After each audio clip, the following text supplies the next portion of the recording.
Hey, welcome to Nanuya channel. Do you consider about turns out socializing isn't that scary? Turns out socializing isn't that scary is like realizing that the monster under your bed is just a dust bunny, but it does make you sneeze when you finally face it. Imagine the first time you have to go to a party. You're mentally preparing for an awkward episode of Survivor Social Edition, where you're the lone contestant trying to figure out how to talk to people without saying, "So, what's your favorite type of bread?" Which, by the way, is not a bad conversation starter if you're feeling adventurous. But then you show up and, surprise, people are just normal.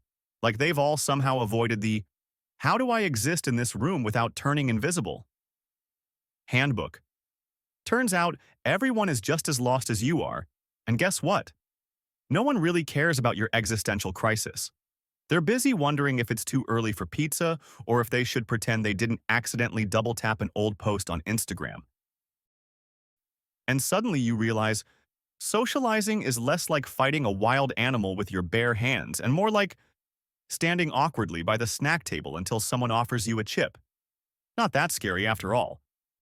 For someone who experiences social anxiety, the thought of interacting with others can be intimidating. Over time, they may realize that socializing isn't as terrifying as they once believed. This could be due to gaining experience, practicing social skills, or discovering coping mechanisms that help manage anxiety.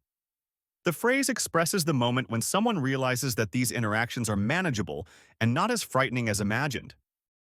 It can also be a sign of personal growth. As people mature or develop their social skills, they may find that social situations become more natural and less anxiety-inducing.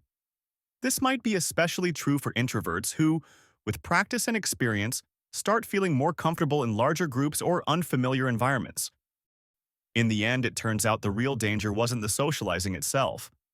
It was the fact that you spent the entire time overthinking what to wear, when really, everyone else was just hoping someone would mention that really good thing that happened on TV. Subscribe now.